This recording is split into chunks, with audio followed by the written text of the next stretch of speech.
the man behind this this movement, I should say, to popularize Hindustani classical music and all sorts of music. So I invite Mr. Sarang Hardas to come over here and share his thoughts.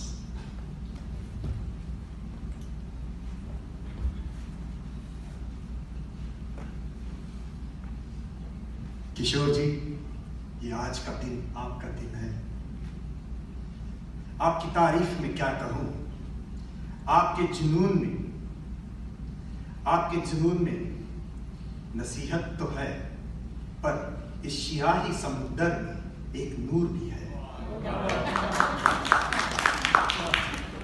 दोस्तों, वैसे तो जब कोई शायर अपने विचारों को अपने कलम के द्वारा अल्फाजों में बांधकर कोई बंदिश प्रस्तुत करता है, तो वो शब्द, वो अल्फाज उसकी आत्मा बन जाते हैं।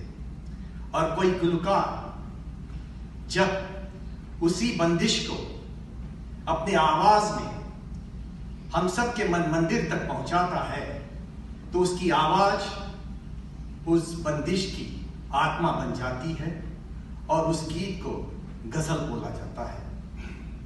तो इसमें एक खासियत यह है कि जब उसका शायर किशोर जी हो और गाने वाला राहुल हो, तो वो गजल भी अमर बन जाती है। तो मेरे ख्याल से गजल सुनने को, गजल चाहने को और गजल समझने को इंसान को बस एक चीज की जरूरत होती है, और वो चीज है उसे अपने दिल की धड़कन को समझना होता है। और वो धड़कन मुझ जैसे जज्बाती के लिए अपने बेटी की चेहरे की तबस्सुम क्यों ना हो, या औलाद जैसे औलाद के कंधे का सहारा क्यों ना हो, या अपने माता पिता के आंखों की रोशनी, ऐसी रोशनी जो अपने गम की कसम खा के हमसे कहती है कि बच्चा जान, तेरे जिंदगी के सब दुख दर्द, सभी परेशानियां, सभी रंजो गम और दिल की वीरानगी तू हमें लौटा दे ताकि तेरी जिंदगी हसीन हो सके।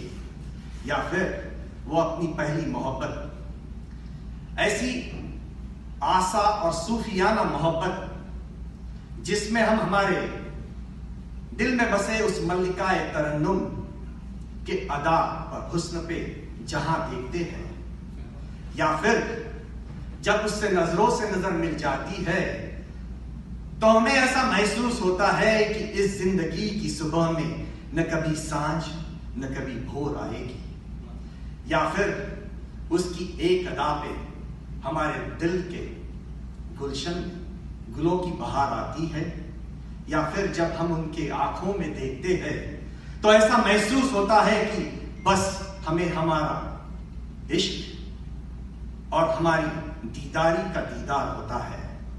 या फिर वो सूफियाना मोहब्बत जिसकी शुरुआत किसी मंदिर के चौखट पे अपने माता पिता के पवित्र आशीर्वाद से हो, वो भी कभी हमारे दिल के धड़कन की वजह होती है। पर हर इंसान ऐसा खुश नसीब नहीं होता है। कई बार कई लोगों के जिंदगी में ऐसे हादसे आते हैं कि उनको अपनी तबीयत से जुदा लगती है। जब सांस लेते हैं तो जख्मों को हवा लगती है। कभी राजी तो कभी खफा लगती है। ए जिंदगी तू ही बता तू मेरी क्या लगती है। जब ऐसे एहसास जहन में आते हैं तो वो इंसान अपना धर्म, अपनी आस्था और अपने विश्वास को रोके इस मालिक के कदमों तले अपने आप को अर्पित कर देता है, और वही उसके दिल के धड़कन की वजह होती है।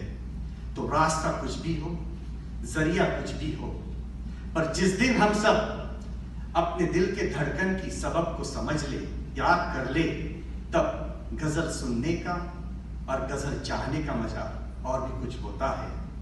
तो किशोर जी, वैसे तो मैं, बिकॉज मेरी माता जी गाती थी, तो गालिब साहब और फैज साहब का कलाम मुझे बहुत पसंद आता था, पर आपके कलाम और आपकी जो आखिरी गजल है ओ खुदा, मैं जो दर्द आपने लिखा है, इसको जिस दौर से राहुल जी ने भी निभाया है, ये बड़ी दिल को छूने वाली बात है। तो मैं तो बस यही प्रार्थना करता हूं कि आपका कलाम भी सब लोगों को बहुत पसंद आए, और ये फनकार जो यहां मौजूद है ये उसे चाहे और ये इसे गाए। धन्यवाद।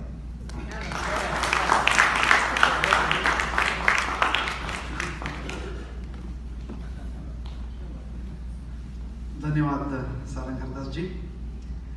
और सारंग हरदास जी ने जिन्हें भी दर्द का जिक्र किया, और अब हम सुनने वाले हैं कि